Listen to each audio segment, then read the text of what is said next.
At this exact moment, you, me, and 5.3 billion other people have access to the internet. Each of us has the power to share whatever we think, whatever we do, whatever we eat, and as of lately, a lot of whatever we wear. Every time we do it, large or small, we influence how others perceive the world. What they buy, what they wear, what gets made, what gets forgotten. And spoiler alert, this is a huge problem. But more on that later. We can influence each other so much that a new profession you might have heard of was born a few years ago. Influencers. People say a lot of mean stuff about influencers. For the generation of wastrels who want to be paid for posting photographs of their lunch. And all you have to do is sacrifice your dignity. Well, we think this is total crap. People on social media have access to the single most important ingredient to make any positive change in the world. People's attention. In a way, the better our influence is, the more chances we have of fixing the world's biggest problems. Especially in fashion. So, in the interest of, well, all of us, we had an idea. Change your feed, change the world. In the next few minutes, I'll tell you why we have a giant problem with fast fashion, but also how we're gonna fix it, whether you have 100 million followers or just 100. Ready? Here's the problem in a nutshell. Too much stuff, too much speed, too much waste.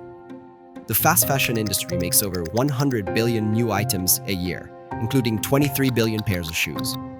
In order to produce all of this stuff for super cheap prices, Fast fashion brands often don't pay living wages and use lower quality materials.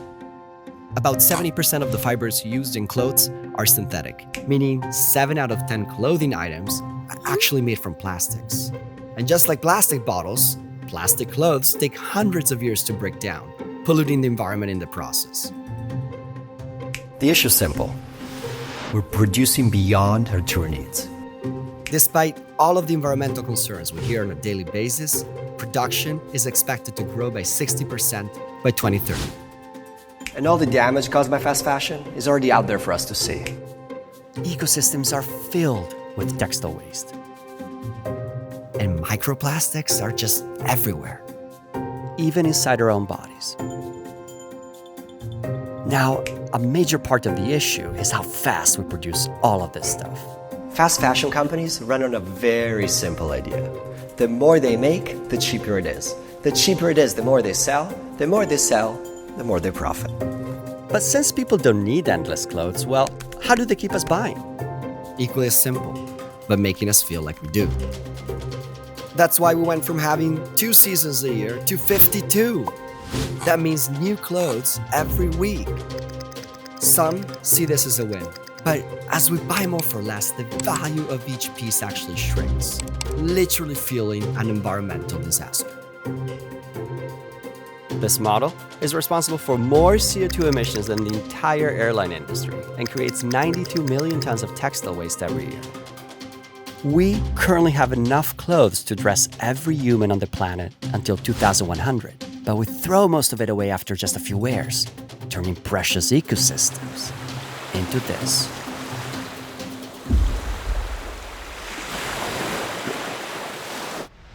How the hell did we get to this?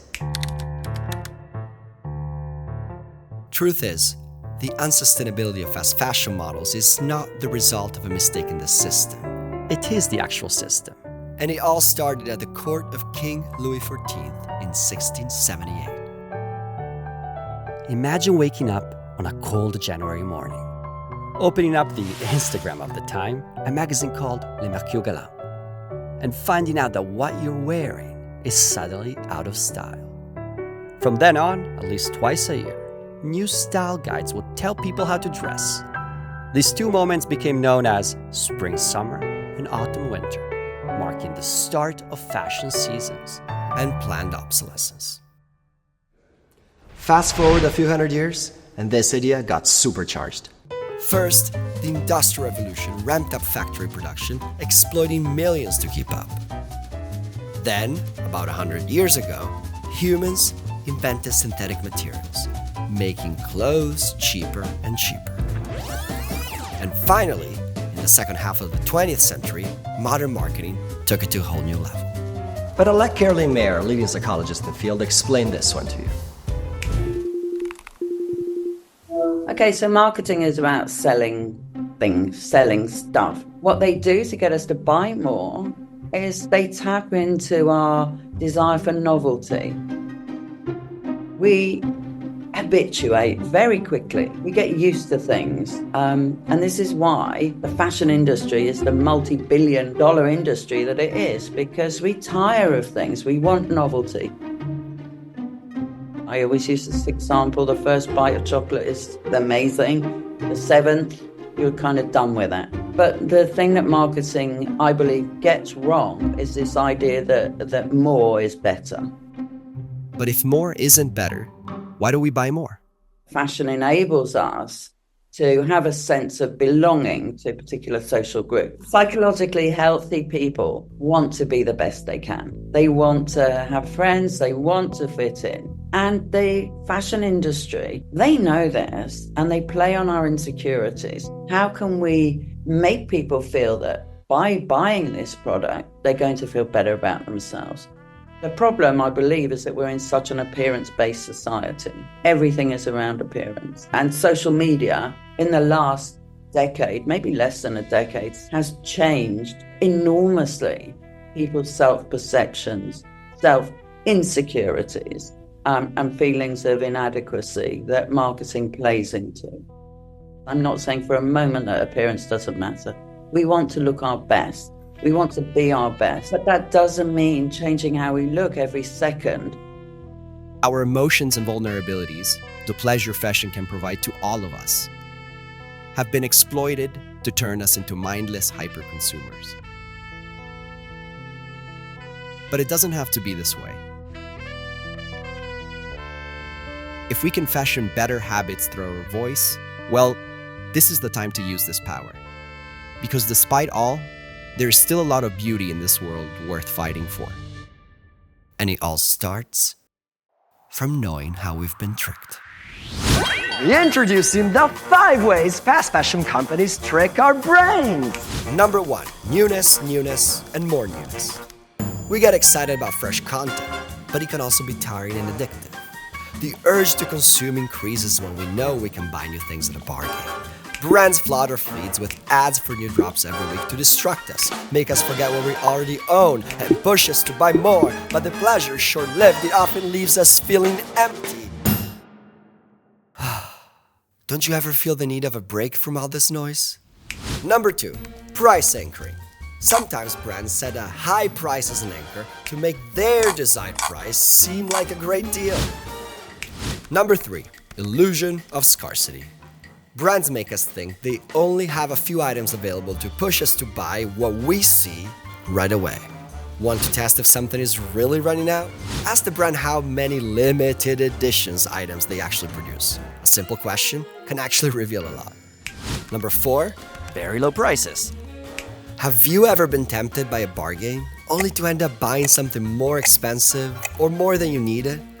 Low prices pull us in, but they can lead us to spend more on clothes we don't actually need. And number 5, greenwashing. As we become more aware of environmental issues, many brands try to trick us into thinking that buying their products makes the world better. And identifying bullshit is step number 1 in our journey. So, let's play a game, shall we? Let's see how these greenwashing messages actually work in real life. So, ladies and gentlemen, the quiz show of our time, please welcome Sustainable Shit versus Sustainable, the first TV show dedicated to understanding whether you are supporting bullshit or actually something that is able to support life. So, please welcome our first 2 contestants, Cecilia and Giovanni. So, question number 1. This t-shirt is sustainable because it contains recycled materials. Bullshit. Correct! As a matter of fact, if a brand doesn't share how much of a product is recycled or what it recycles, it's pretty much impossible to know if it's truly sustainable. Next question. Buying clothes made of responsible materials prevents them from causing harm in countries like Ghana. Bullshit. Correct again! Oh my gosh, the material, as a matter of fact, does not impede its ending waste streams. Congrats. Last question. Vegan shoes made of plastic can still cause harm to animals and living beings. True. Well, we have some pros here. Because the answer is correct! Congrats! Thank you, Cecilia. Thank you, Giovanni. Thank you for watching. Back to the studio now. We're constantly bombarded with messages telling us to buy more, all under the false promise of being green. And often, this goes against what's really best for us. The good news is that change is on the way from lawmakers. Soon, we might see new regulations in Europe and the United States that will make it illegal to trick customers into buying more fast fashion with false or misleading claims. But while change is definitely happening, we need to speak up to speed it along. So, we got a proposal. At the beginning of this video, we promised you we had a solution to all of this, and the solution is actually you. Well, not just you, but all of us. With each of our influences, we can change how everyone around us relates to fashion. By educating ourselves, we can educate others. And by changing our own behavior, we can change other people's too. To get this all started, we'd like to challenge you to do something incredibly brave. This polo shirt, when I bought it, I thought I could pull it off. I can't. I wasn't cool. Never wore it. Go on social media and share your own personal story about a time you bought something you never ended up wearing. A mini dress. A glitter mini dress. It's been hanging here ever since. And use the hashtag #SkeletonsInMyCloset. I've never worn it. Not even once. Also, at the link in the description, you can find a bunch of tips and solutions to improve your impact and help your own community develop a healthier relationship with fashion, like buying pre-loved clothes or repairing them instead of buying new ones. There's life in what we wear. And maybe if enough of us remember that, the idea that hyper-consuming fast fashion is the only way to enjoy fashion will be the next big thing to go to waste.